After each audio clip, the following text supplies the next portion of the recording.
Inumpisahan nga po ng Denver Nuggets ngayong araw ang kanilang first preseason game laban sa Minnesota Timberwolves. At bagamat hindi pa kumpleto ang lineup, hindi pa rin naman dito naglalaro ang ilan sa mga key player, naging maganda pa rin ang kanilang performance. Kaya isang magandang sinyalis yan na magkakaroon muli ang Denver ng mas magandang kampanya. Kasabay ng pagsisimula, hindi na rin naman naiwasan pa ng isa sa kanila mga batang player na si Julian Strawther na magbabala at yabangan ng ibang mga koponan. Ayon sa naging pahayag nito sa media, ang Denver Nuggets ngayon ang may best starting lineup sa buong NBA na binubuo ni na Jamal Murray, Christian Braun, Cam Thomas, Aaron Gordon at Nikola Jokic. Kumpara last year, mas nag-improve nga daw ang starting lineup ngayon at maging ang second unit na isa sa mga gagamitin nilang advantage sa pagsisimula ng bagong season para masabayan ang ilang mga loaded na teams sa Western Conference.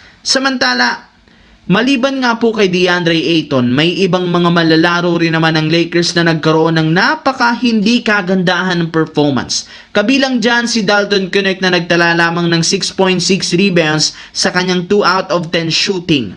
Sa madaling salita, napakalamig ng shooting ni Dalton Knecht simula sa Summer League. Bukod kay Knecht, nagkaroon rin naman ng malamyang simula si Bronny James na nakapagtala lamang ng 8 points, 5 rebounds, 2 assists sa kanyang 1 out of 12 shooting. Dahil dito, bagsak ang performance, suggest na ibang kuna lang ang mga ito next game at bigyan ng pagkakataon ng iba nilang malalarong makakuha ng mas malaking playing time kagaya ng rookie na si RJ Davis na nakapagtala kontra sa Suns ng 14 points, 1 steal sa kanyang 5 out of 8 shooting at 1 out of 2 naman sa long range. Naipakita nito na meron siyang mapagkakatiwalaang shooting na dapat samantalahin ni Coach JJ Redick. Sa madaling salita, kailangang ipalit nga daw ni RJ Davis sa pwesto ni Dalton Knecht bilang shooter ng team. Sa kabilang banda, simula nga po nang mawala si Jimmy Butler sa Miami Heat, nang hina nga sobrang lineup na ito. Ito na rin naman ang mismong dahilan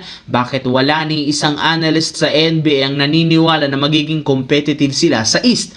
Halos wala rin naman nga pong pinagbago at inimprove ng husto ang lineup maliban sa pagkuha nila kay Norman Powell mula sa Clippers. Pero kahit napakababa ng expectation sa kanila, naniniwala pa rin ang kanilang player na si Davion Mitchell na meron silang tsansang magkampiyon.